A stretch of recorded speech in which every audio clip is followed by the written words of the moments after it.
Hi everyone, and welcome to Screams After Midnight. This is the horror movie podcast here on the Mild Fuzz Podcast Network. I'm Peter Bradley, and I'm joined, as always, by Tim Vargulish.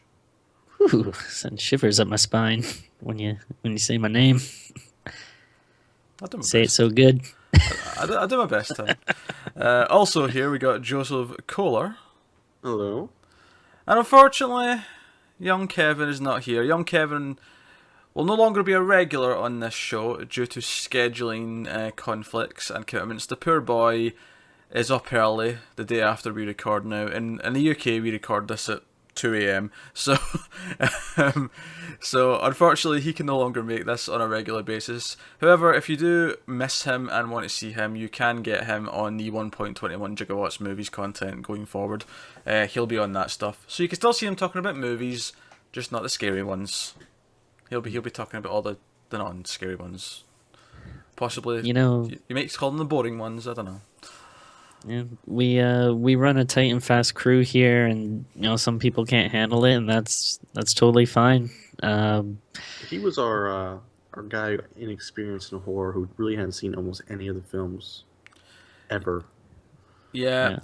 Sorry, That's somebody we need to replace. I've got a replacement lined up, right? Ooh. I don't want to get anyone too excited, but the zoo did say that we could have him next week, so there'll be someone of Kevin's caliber on the show next week to replace him. Don't worry, that slot will be filled. Will we know, or is it going to be a surprise for us? That was just a joke about being comparative to like a monkey. It wasn't. Oh, no, wasn't I'm sorry. It's late for me, too. I just got off work, so you can't pull this stuff on me.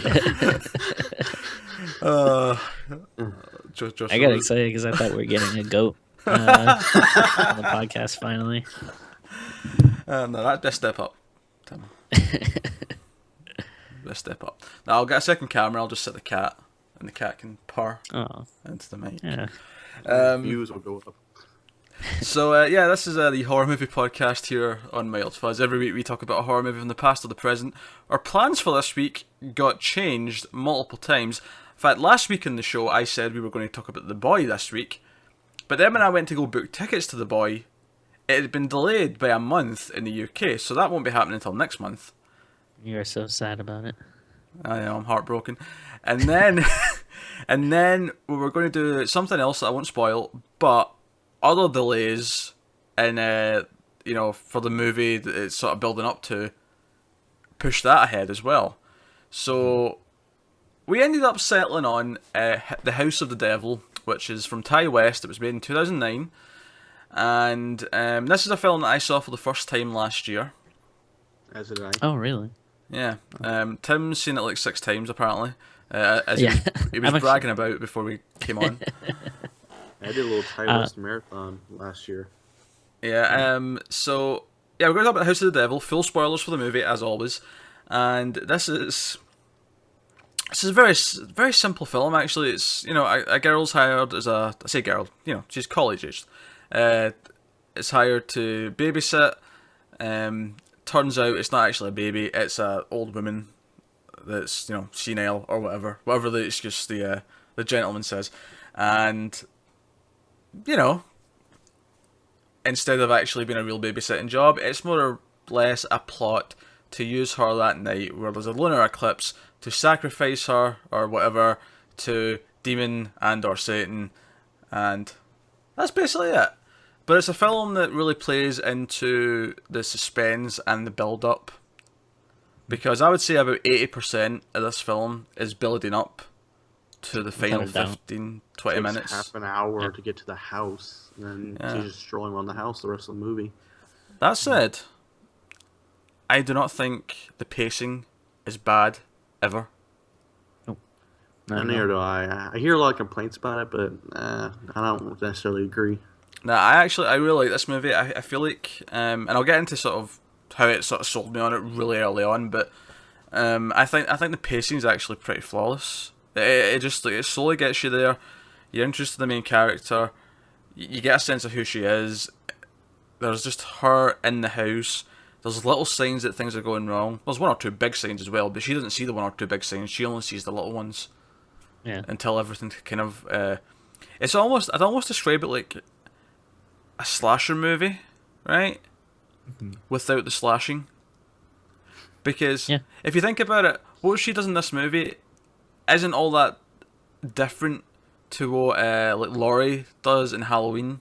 She takes a babysitting job, she's there all night, and then in the last 20 minutes, all shit breaks loose and she's on the run. Like that's it kind of Yeah. follows a very similar See it. idea.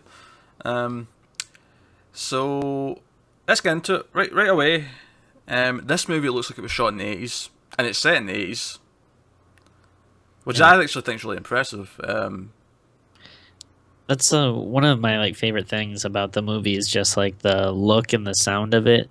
Like it just like if I didn't know anything about this movie and you just showed it to me and said like, "Oh, this is a like lost classic from the 80s," I would believe you 100%. Yeah. And it's done so well, and it's like it's not like it's a completely new thing. Like there have been plenty of like movies that have tried to like recreate those certain looks, but I don't know, something about this like does it like so convincingly. It's really cool, and again, not just like the looks, but the music and stuff has like kind of like that like synthy kind of score. Yeah, that like reminds you of like one of the big yeah. things for me right at the start was the opening credits, because it's really old school. The way it keeps freezing, and then she's got her Walkman on and she's listening to this really upbeat 80s track, and it's like, it feels like the start of a movie right out of the 80s or even 70s, like just that kind of era. And it put me right in the mood for it, and it's really really cool. Yeah, like it's an interesting way to kind of get you like interested right away in the movie. Like you mentioned earlier, I've seen this a bunch of times, and like one of the reasons why I've seen it so many times is because like I saw it when it first came out, and then it's just one of those movies where like once you see it, you want to like show other people, just because it like it does look so cool and it's such like a cool throwback. So it's like there's a few movies like this, but it's kind of like one of my go-to like, oh, you haven't seen this yet, like let's watch it right now kind of things. Also, there's a cameo from Dee Wallace at the start, which is pretty cool.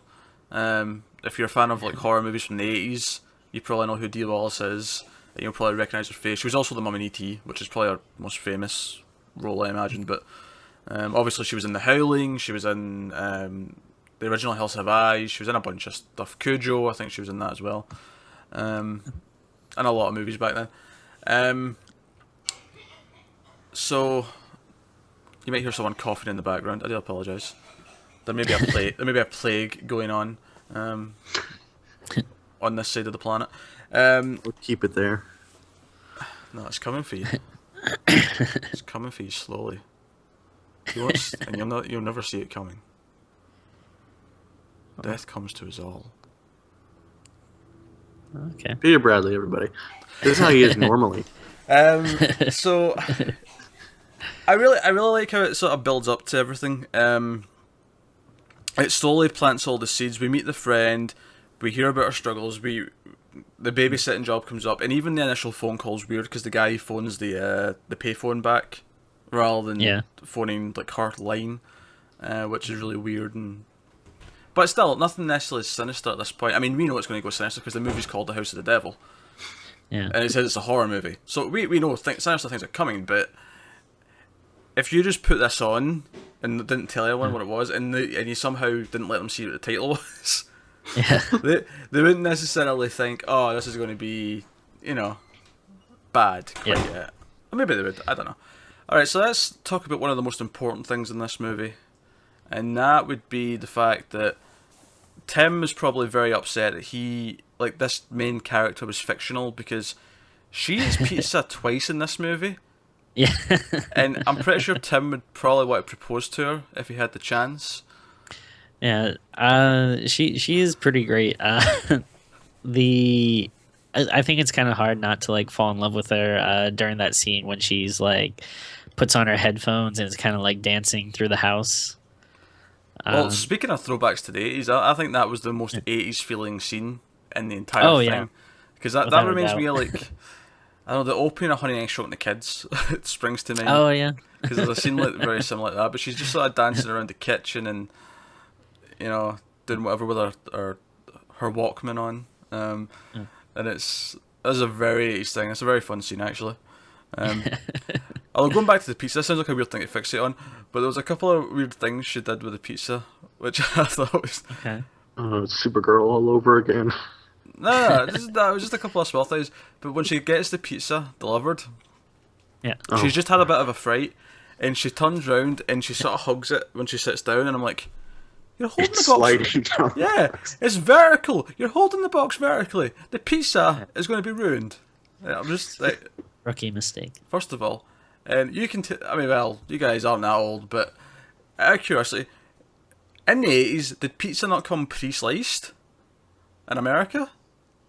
Because she has to cut it herself with a knife. What the hell? It's a good question. I have had that happen to me before though, like just by accident. Like one time I ordered a pizza and then it came and it wasn't sliced. So Yeah, but of course, after you being Tim, though, you own a pizza cutter. well, this was in college, so I didn't have one, but I did. I drove out to the store and got one.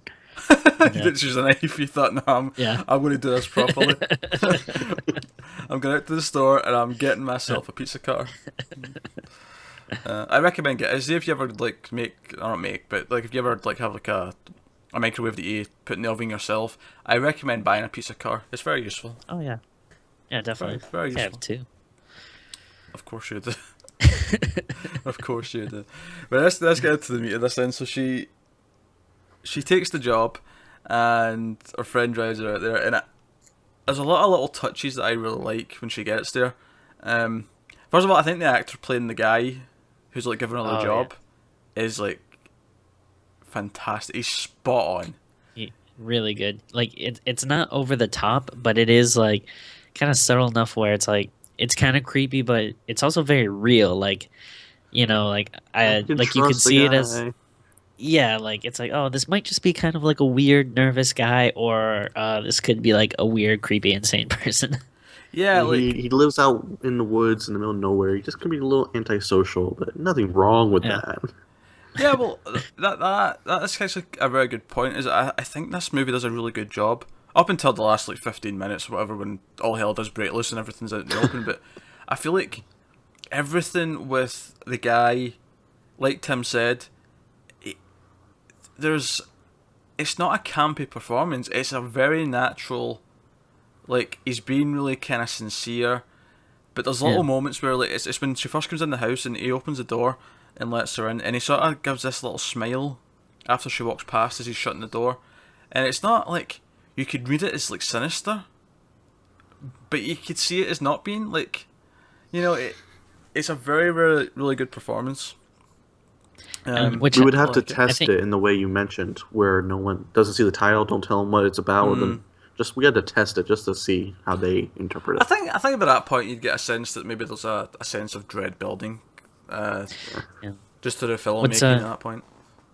Yeah. What's great though is like it's like the whole movie is doing this because like it's like right up until like the first kind of big reveal, which I I'm guessing we're gonna get to it in a minute, but like before that, like, you know, everything like with like the phone call and her talking to the guy and then, you know, getting there and talking to him in real life, like everything's kind of like, well, this is weird, but I don't know. I mean, I might still do it too, you know, if I needed the money. Like, it's not like it's weird, but it's not like necessarily life threatening or anything. Yeah. You'd almost maybe think, even if you do know it's a horror movie, well, maybe it's not the people giving her the job that's the threat. Maybe stuff just happens, like, when she's there. Like, maybe, like, other people come to the house, you know, it's that kind of movie, like, you know. Like, think of... Especially after her friend, and after the incident with what happens to her friend getting shot by that random guy we haven't been introduced to. You could think, well, maybe he's going to be the threat that comes to the house. Yeah, maybe. Although even his line, I feel like, indicates that, maybe, like, he's expecting someone. Yeah, or you're not the babysitter? But you mentioned that. I want to talk about that, actually, because I actually think that scene's fantastic. Like, that scene is amazing. because again, it's played very natural, and he's very similar to the other guy who like gave the main character the job, where he seems very casual and very normal, and I love that as soon as she says she's not the babysitter, she's not the one who's going to be part of this, this sacrifice, this demon impregnation, like ritual. He just immediately shoots her. It doesn't even waste time. It's like, I'm not wasting time.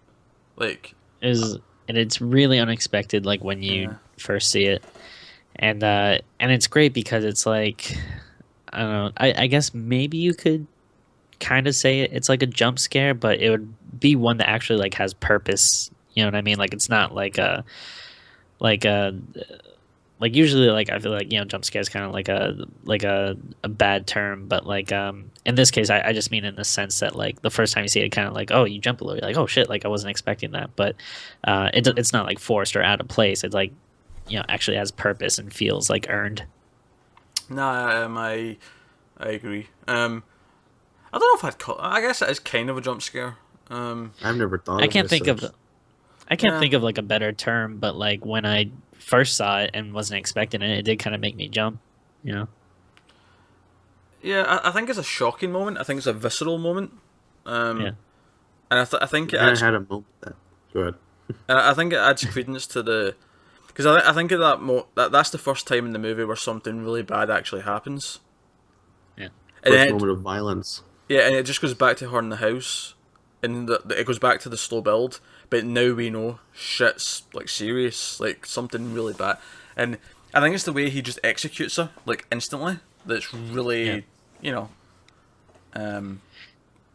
just goes like, he's being like kind of nice, and like, hey, like what you doing out here? And then like just like in an instant, just like instantly changes.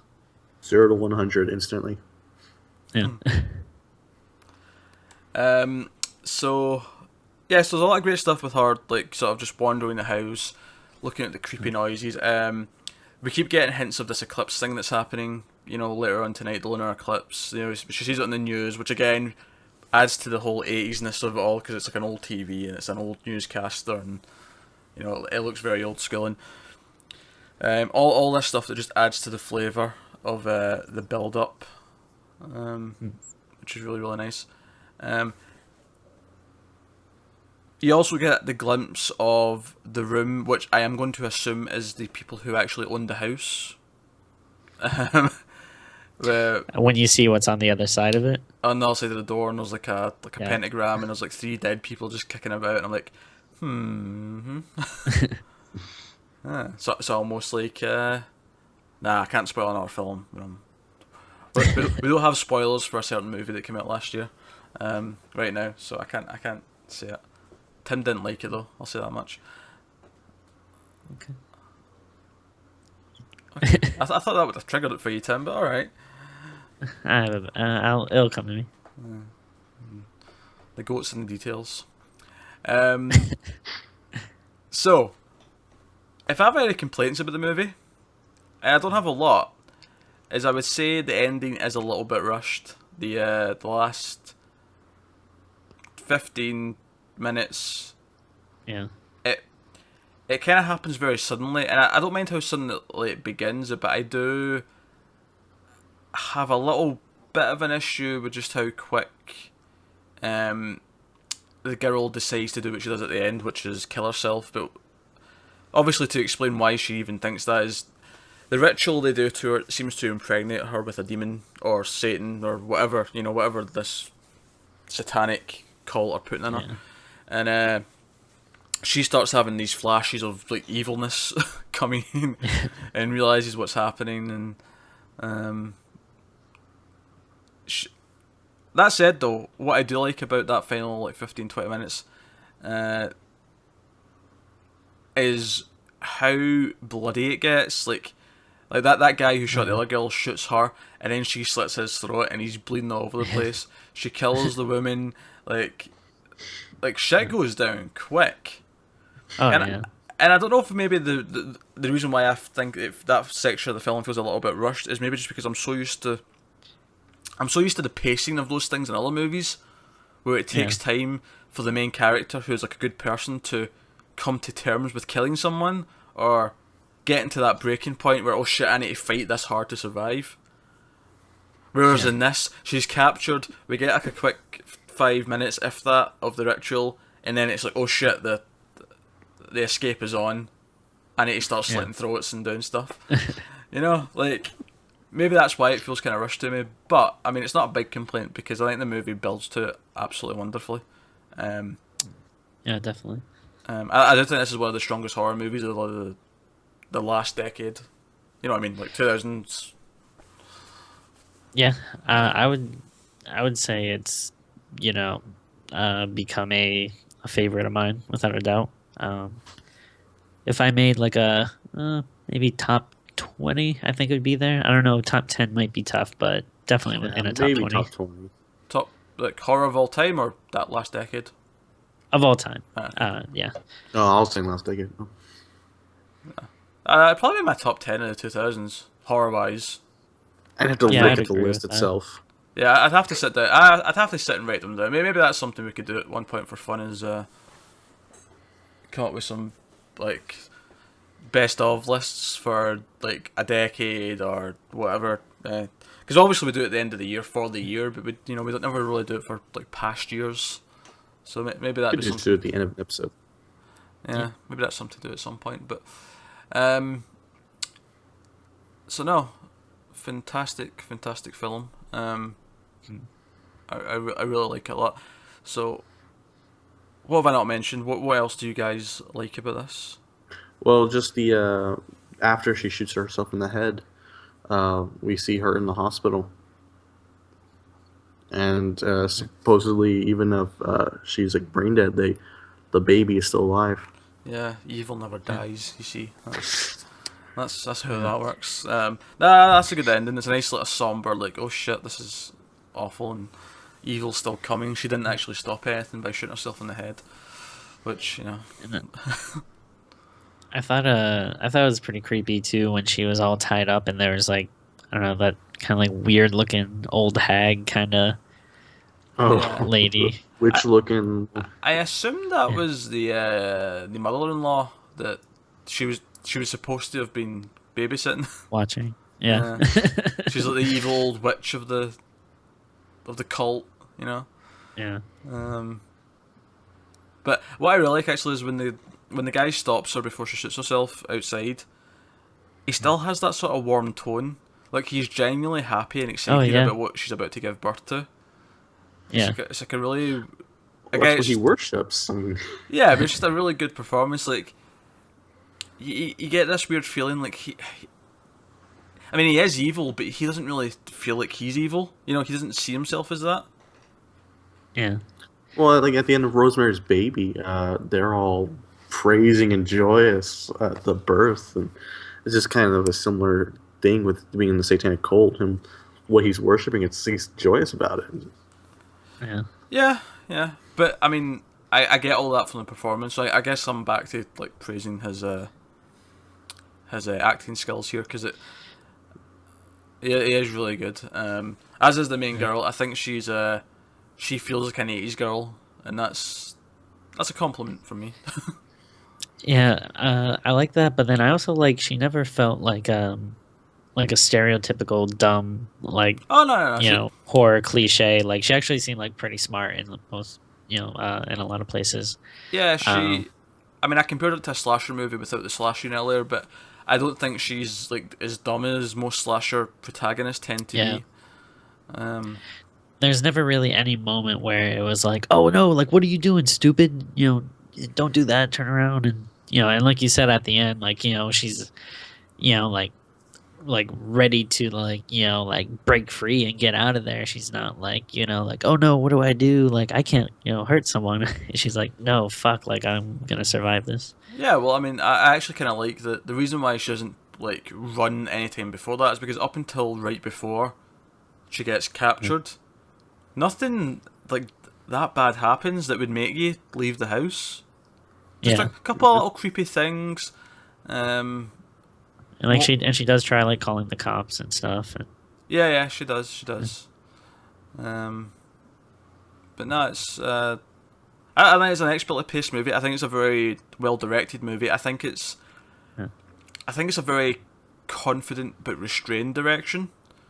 You know, I never felt like the camera was doing anything too flashy, but at the same time, it was always doing the right thing. Mm-hmm. You know, It's an awesome like love letter to like, you know, these type of 80s movies, and like, and also to, I guess, kind of like just like cult stuff in general. Like even at the beginning, it has like that little blurb about cults.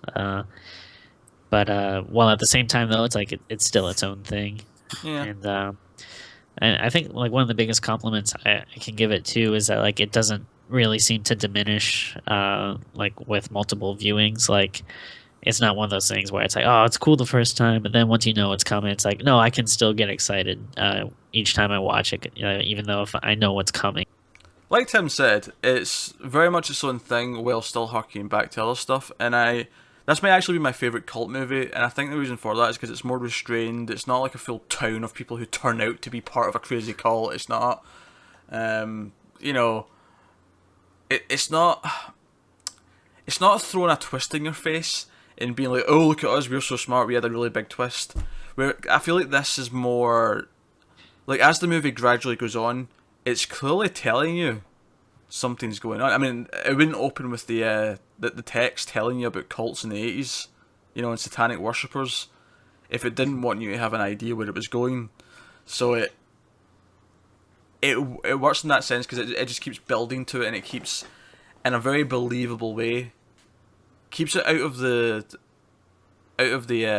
spotlight, but is always adding to it in the background and always building the tension and the slow. And I think that's something that Ty West as a director does really well.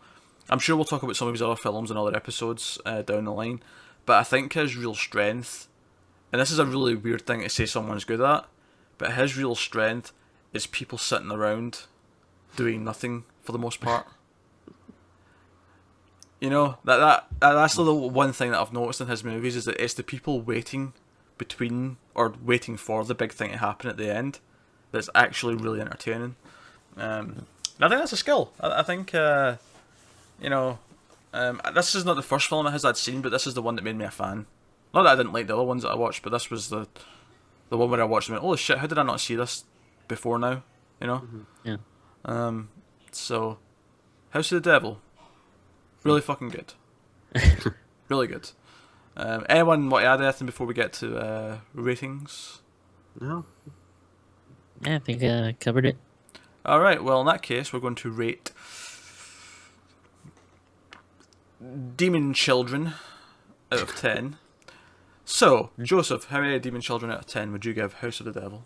I think I'm pretty sure I'm going to be the lowest. Don't get me wrong, I really like the film. I've seen quite a bit of satanic cult movies, and there's actually one from 2 years ago I like slightly more than this, mainly because while this one is build-up, and I like build-up, the payoff didn't... It just wasn't I wasn't as amazed by it as some people. Starry Eyes, though, from 2 years ago, that's one I actually really like. Just a little more in this, but I would probably give this a solid 7 Demon Children out of 10. A solid horror film. Timmy. Well, yeah, again, I really like it. It's weird because Pete, you didn't call me out on it, but usually I'm the one that kind of complains about like stuff being like too boring or drawn out or not having a lot of stuff happening. But I'm sorry I didn't call you out for having shit taste like you expected, Tim. Mr. I like Sinister 2. Continue. I never said that I liked it. I just said it was okay. But no, but for whatever reason, it just really works for me in this movie. I actually like the more of the tension stuff where things aren't really happening. Then I do the ending, but yeah, I think it's great. I actually give it a 9 out of 10. I'm going to go much closer to Tim. I'm going to go with an 8.5 Demon Children out of 10. I think it's really great. I think it's a fantastic exercise in building tension and character.